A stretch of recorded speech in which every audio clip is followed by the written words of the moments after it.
नमस्कार साथियों, पॉलिटेक्निक पाठशाला यूट्यूब चैनल पर आप सभी का स्वागत है। 6 सेमेस्टर के लिए जो है यूडब्ल्यू आपको पढ़ाया जाएगा। पिछले लेक्चर में हमने यूडब्ल्यू के सिलेबस के बारे में डिस्कस किया, ठीक है। यूडब्ल्यू का सिलेबस डिस्कस हो चुका है। अब आज मैं जो है पहला चैप्टर पढ़ाऊँगा, ठीक है। और जो लोग चैनल पर नए हैं चैनल को सब्सक्राइब कर लें और वीडियो को ज़्यादा से ज़्यादा लोग शेयर करें, ठीक है। और लाइक और कमेंट करना ना भूलें। और जो फर्स्ट ईयर की क्लास एनालॉग इलेक्ट्रॉनिक्स चल रही है, ठीक है। और उसके बाद बेसिक इलेक्ट्रिकल इंजीनियरिंग के भी बहुत सारे लेक्चर जो है लगभग 26-27 लेक्चर पढ़े हैं, जिसमें एसी सर्किट बचा हुआ है, वो आप पढ़ा दिया जाएगा। तो फर्स्ट ईयर के क्लास को भी आप लोग जो है फर्स्ट ईयर वालों तक पहुंचाइए। जो सेकंड सेमेस्टर की क्लासेस चल रही हैं उनको भी आप लोग बताइए और शेयर कीजिए वीडियो को, ठीक है। तो इल्यूमिनेशन की अगर मैं बात करूं, सबसे पहला चैप्टर है इल्यूमिनेशन,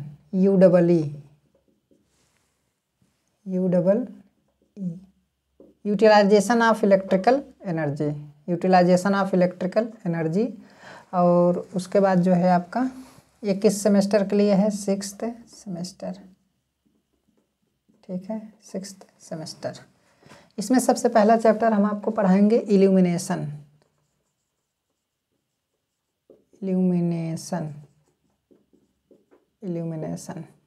जिसे प्रदीपन बोलते हैं, प्रदीपन, ठीक है। इल्यूमिनेशन में सबसे पहला जो टॉपिक है वो हमारा क्या है? Plan angle. प्लान एंगल क्या होता है?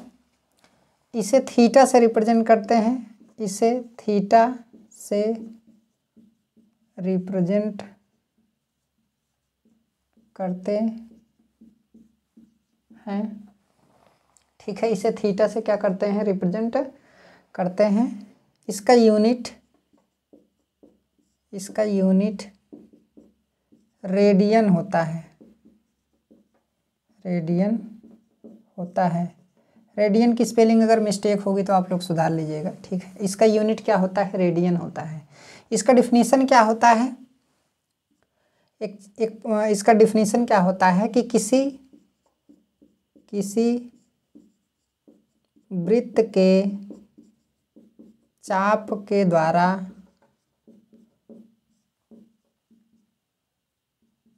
केंद्र पर बना कोण प्लान एंगल कहलाता है,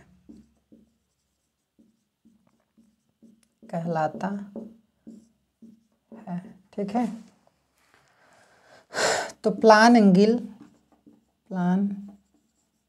की अगर मैं बात करूं,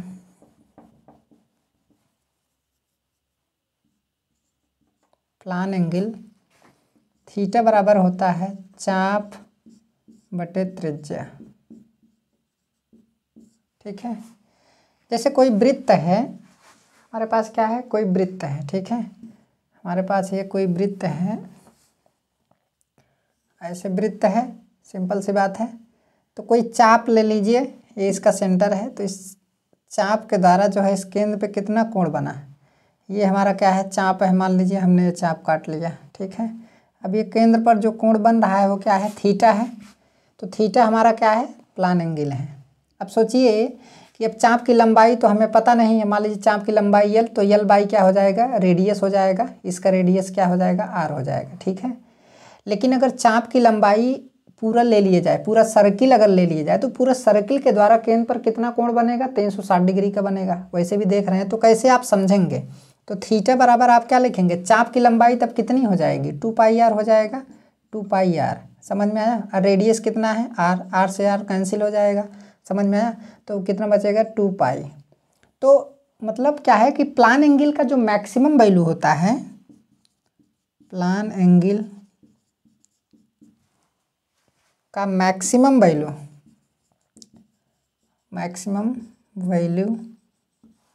2π होता है, 2π रेडियन बोलेंगे। क्या बोलेंगे? रेडियन, 2π रेडियन, ठीक है। 2π रेडियन होता है। रेडियन होता है। ठीक है, तो ये आपका प्लान एंगल हो गया। तो इस तरीके से आप प्लान एंगल बोल सकते हैं। इसका यूनिट, इसमें जो क्वेश्चन पूछे जा सकते हैं वो सब हमने क्या कर दिया, बता दिया है। तो किसी वृत्त के चाप के द्वारा जो है केंद्र पर बना कोण क्या कहलाता है, प्लान एंगल कहलाता है। ठीक है, अब इसके बाद जो है सॉलिड एंगल आता है। क्या आता है, सॉलिड एंगल।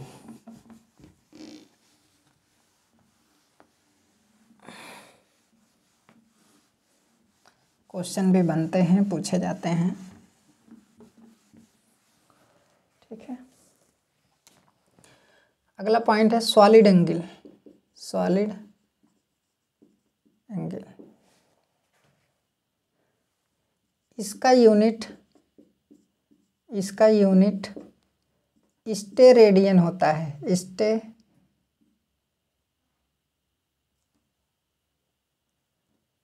इसका यूनिट हिंदी में लिखिए, स्टेरेडियन होता है। इसका यूनिट क्या होता है, स्टेरेडियन होता है। ठीक है, इसे ओमेगा से रिप्रेजेंट करते हैं,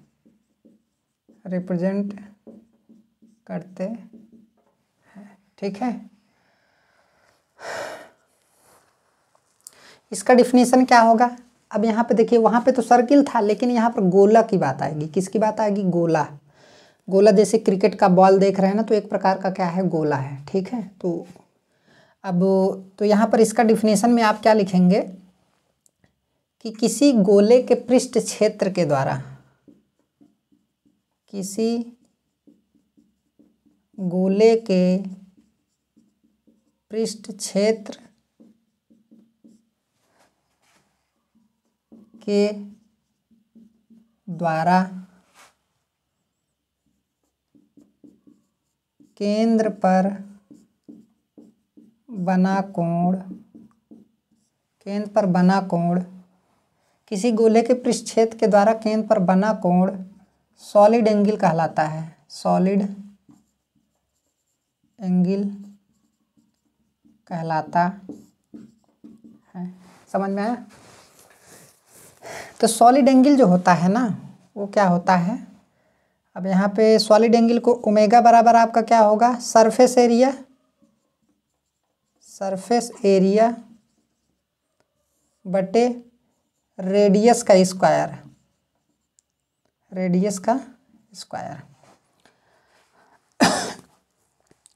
इसका यूनिट क्या होगा, स्टेरेडियन। अपना स्पेलिंग देख लीजिएगा, नहीं तो मैं हिंदी में लिख ले रहा हूँ, थोड़ा हमको कन्फ्यूजन नज़र आता है तो इसलिए मैं बोल देता हूँ, स्टेरेडियन। ठीक है, इसका यूनिट क्या होगा, स्टेरेडियन होगा। तो अब यहाँ पे ध्यान से देखिए, जैसे हमारे पास कोई गोला है, गोले के ऊपर मान लीजिए कोई भी एरिया ले लीजिए, चाहे स्क्वायर के फॉर्म में ले लीजिए, चाहे एक वृत्त के फॉर्म में काट लीजिए उसे। समझ में आया। जैसे हमारे पास कोई गोला है तो इसे हम मिटा दें कि ऐसे रहने दें, यहाँ पर है थोड़ा। जैसे हमारे पास कोई क्या है, गोला है, हमारे पास क्या है, गोला है, इतना बड़ा गोला है हमारे पास। तो एक हम मान लीजिए कैसा भी कोई एरिया हमने क्या कर लिया, काट लिया ऐसे। तो इस एरिया को काट लिया, तो इस एरिया के माध्यम से जो केंद्र होगा, गोले का एक केंद्र होगा। मान लीजिए केंद्र हमारा यहाँ पे है, केंद्र हमारा यहाँ पर है, एरिया हमने यहाँ पे काटा है, काट के मान लीजिए ऐसे एरिया को हमने क्या किया है, दिखाया है ऐसे। ठीक है, तो अब इसके द्वारा जो है केंद्र पर कितना कोण अंतरित हो रहा है, उसी को हम क्या बोलेंगे, सॉलिड एंगल बोलेंगे, ऐसे। ठीक है, तो यहाँ पर जो कोण अंतरित होगा, हमारा वही क्या होता है, ओमेगा होता है। अब मान लीजिए एक सर्किल के रूप में आप गोले को काटेंगे, किसी गोले को एक सर्किल के रूप में काटिए, गोलाकार काटिए। तो जैसे गेंद को, जो हमारा गेंद होता है, उसके ऊपर से गोलाकार ऐसे काट लीजिए, तब उसके द्वारा केंद्र पर कितना कोण बनेगा। जैसे गोलाकार हमने काट लिया, तो मान ला सेंटर हमारा यहाँ पर है भाई, गोले के बीच का जो पॉइंट होगा वही हमारा क्या होगा, सेंटर होगा। तो इसको ऐसे आप मिला देंगे, पीछे वाला भाग आप कैसे क्या करेंगे, मिला देंगे। ठीक है, और उसके बाद ये वाला भी इसी में। तो यहाँ पर केंद्र पर जो कोण बनेगा, जैसे एक शंकु देखिए, शंकु आप देख रहे होंगे कुछ उस तरीके का कैसे होगा। तो यहाँ पर जो कोण हमारा बनेगा वो हमारा क्या होगा, ओमेगा होगा, या फिर हम इसे क्या बोलेंगे, सॉलिड एंगल बोलेंगे। समझ में आया। तो जो ये सरफेस एरिया लिखा गया है ना, ये सरफेस एरिया या इसी का एरिया है जो एरिया आप गोले से काटे हैं। गोले से जो एरिया काटे हैं वो सर्कुलर फॉर्म में भी हो सकता है, उसी का एरिया हमें ये रेक्टेंगुलर फॉर्म में हो सकता है, जैसे भी आप काटे हों। ठीक है, तो वो उसी का सरफेस एरिया की क्या कर रहा है, बात कर रहा है। समझ में आया। तो इसी को हम क्या बोलते हैं, सॉलिड एंगल बोलते हैं। ये 3 डायमेंशन एक प्रकार से बोला जाए तो 3 डायमेंशन आप इसे समझ सकते हैं। गोला क्या है, गोले की आकृति कैसी होती है, 3 डायमेंशन टाइप की होती है, जबकि एक सर्किल की आकृति 3 डायमेंशन नहीं होती है। ठीक है, तो ये चीज़ हमारा क्या है, सॉलिड एंगल है। तो किसी गोले के पृष्ठ क्षेत्र के द्वारा केंद्र, उसके केंद्र पर अंतरित कोण या बना कोण को क्या बोलते हैं, हम सॉलिड एंगल के नाम से क्या करते हैं, जानते हैं। अब वो सॉलिड एंगल किसी भी फॉर्म में हो सकता है। जैसे गोले से हम कुछ ऐसा फॉर्म काट लिए, ऐसा कोई फॉर्म काट लिए, समझ में आया। अब मान लीजिए सेंटर हमारा कहाँ पे है, यहाँ पे है, तब इसके द्वारा केंद्र पर जो है, यहाँ पर जो कोण हमारा अंतरित होगा यहाँ पे, उसी को हम क्या बोलेंगे, सॉलिड एंगल बोलेंगे। समझ में आया। तो किसी भी शेप में जो है आप क्या कर सकते हैं, गोले के ऊपरी क्षेत्र को काट करके देखेंगे और वहाँ से उसके सेंटर पॉइंट पे जो है जो कोण बनेगा उसी को क्या बोला जाता है, सॉलिड एंगल बोला जाता है। ठीक है, वैसे समझ गए होंगे आप। तो ये हमारा क्या है, सॉलिड एंगल है। इसकी मैक्सिमम वैल्यू कितनी होती है, इसकी मैक्सिमम वैल्यू, इसकी मैक्सिमम वैल्यू, इसकी जो मैक्सिमम वैल्यू होती है 4 पाई होती है, 4 पाई होती है, 4 पाई स्टेरेडियन, 4 पाई स्टेरेडियन। ठीक है, 4 पाई स्टेरेडियन।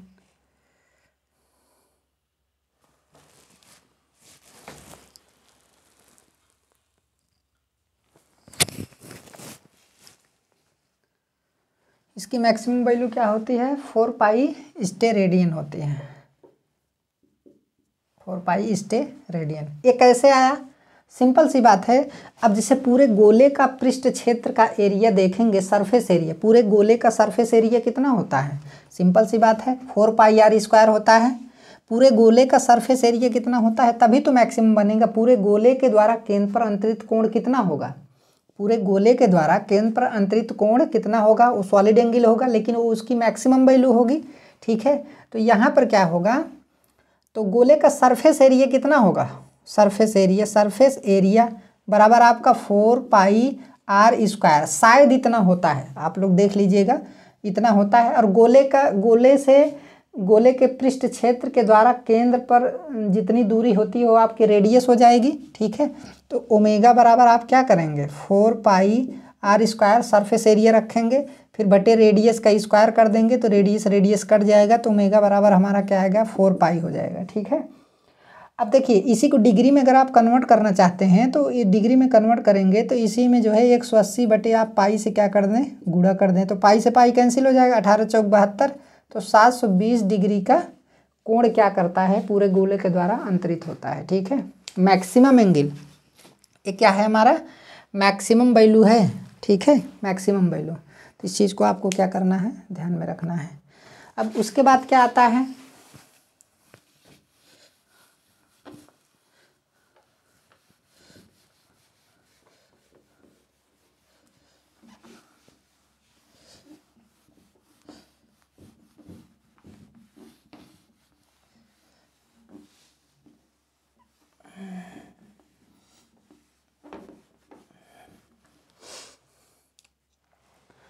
उसके बाद आता है लाइट एनर्जी।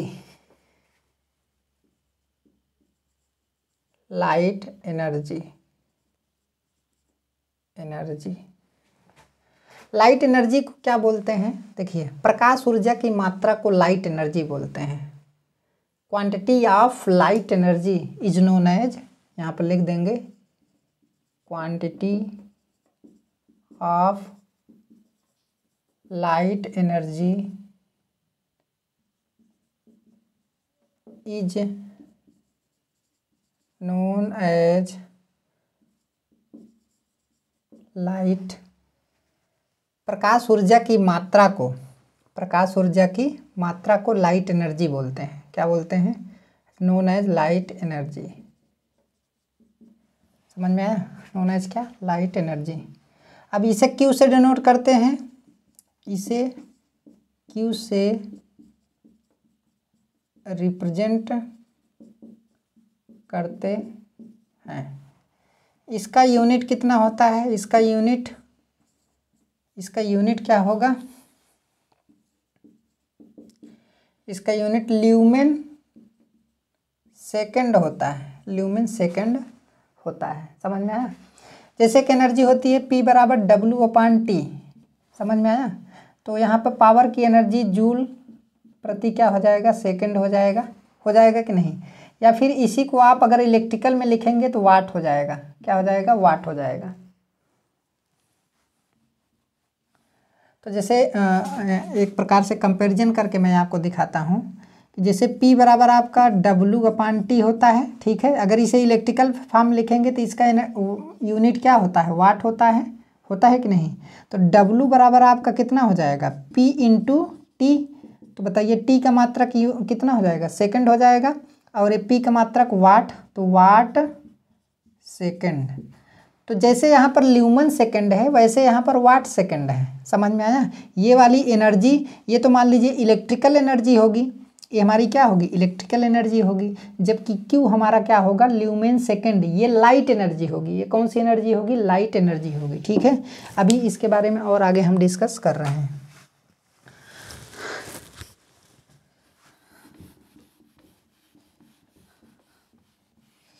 अभी कहाँ से आया इस चीज़ के बारे में भी आगे डिस्कस करेंगे। तो अब हो गया ज्योति फ्लक्स। क्या? ज्योति फ्लक्स।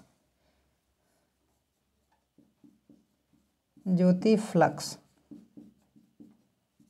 ज्योति फ्लक्स क्या होता है? या ल्यूमिनस फ्लक्स के नाम से भी इसे क्या करते हैं? जानते हैं। Luminous flux. ल्यूमिनस फ्लक्स, ठीक है। ज्योति फ्लक्स या फिर ल्यूमिनस फ्लक्स। इसका यूनिट ल्यूमेन होता है। ल्यूमेन होता है। समझ में आया? इसे फाई से रिप्रेजेंट किया जाता है। इसे फाई से रिप्रेजेंट किया जाता है। ठीक है। अब देखिए, अब इसका डिफिनीसन थोड़ा आगे लिखना पड़ेगा, तो मैं अभी नीचे जगह है, ठीक है। तो मैं अगर इसके डिफिनीसन में अगर मैं लिखूं तो इसके डिफिनीसन में यहाँ से मैं इसका डिफिनीसन चालू करता हूँ। तो किसी लाइट सोर्स के द्वारा प्रति सेकंड एमिट होने वाले प्रकाश ऊर्जा की मात्रा को हम क्या बोलते हैं? ज्योति फ्लक्स कहते हैं। ठीक है। तो यहाँ पर लिखेंगे कि किसी लाइट सोर्स के द्वारा प्रति सेकंड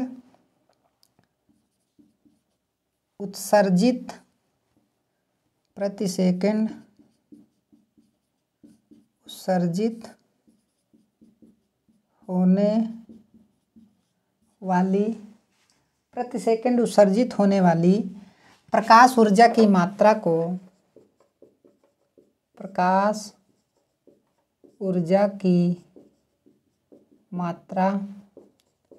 को ल्यूमिनस फ्लक्स कहते हैं। समझ में आया? किसी लाइट सोर्स के द्वारा, जैसे कोई बल्ब है तो वो लाइट सोर्स है एक प्रकार का, तो किसी लाइट सोर्स के द्वारा प्रति सेकंड उत्सर्जित होने वाले प्रकाश ऊर्जा की मात्रा को क्या बोलते हैं हम? तो ये तो प्रकाश ऊर्जा की मात्रा को किससे डिनोट करते हैं? क्यों से? प्रति सेकंड उत्सर्जित होने वाले प्रकाश ऊर्जा की मात्रा को। तो इसका फार्मूला क्या हो जाएगा? फाई बराबर Q/T हो जाएगा। ठीक है, इसी का यूनिट क्या होता है, ल्यूमेन होता है। क्या होता है, ल्यूमेन।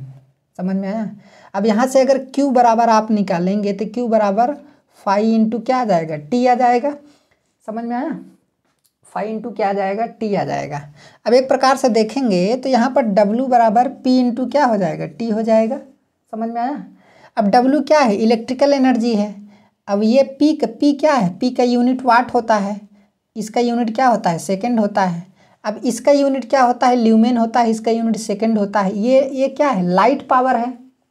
ये क्या है, आप लाइट पावर बोल सकते हैं, इसे आप क्या बोल सकते हैं, लाइट पावर। ठीक है, जैसे यहाँ पर इलेक्ट्रिकल पावर है, P क्या है हमारा, इलेक्ट्रिकल पावर है, उसी प्रकार ये कौन सी पावर है, लाइट पावर है, जिसे ल्यूमिनस फ्लक्स के नाम से हम क्या करते हैं, जानते हैं। ठीक है, T का मात्रक तो सेकंड ही होगा। ये हमारी लाइट एनर्जी है, जिसे प्रकाश ऊर्जा की मात्रा बोल रहे हैं, और ये हमारी कौन सी एनर्जी है, इलेक्ट्रिकल एनर्जी है। जैसे एनालॉगी की बात कर रहे हैं, जैसे क्वेश्चन पूछ लेगा कि इलेक्ट्रिकल पावर का एनालॉगी क्या क्या हो सकता है। वैसे तो बहुत सारी चीज़ें हो सकती हैं, तो लाइट पावर भी इलेक्ट्रिकल पावर का क्या हो सकता है, एनालॉगी हो सकता है। समझ में आया।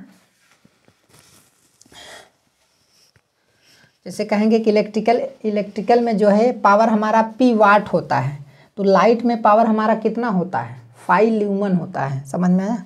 तो ये चीज़ आपको याद रखना जरूरी होता है।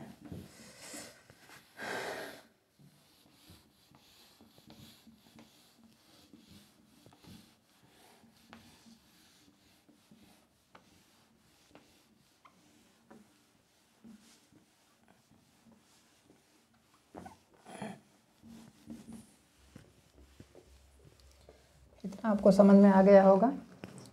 अब उसके बाद एक आपका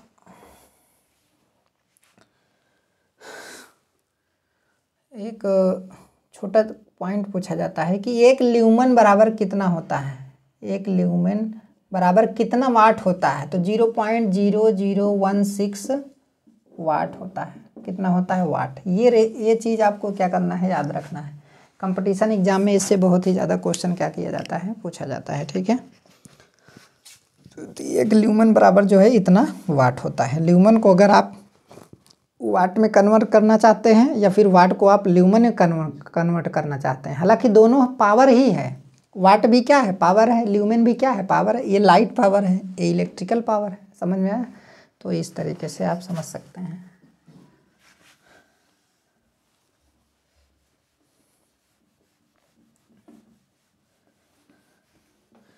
तो आज का क्लास यहीं तक, और वीडियो को आप लोग ज़्यादा से ज़्यादा शेयर कीजिए।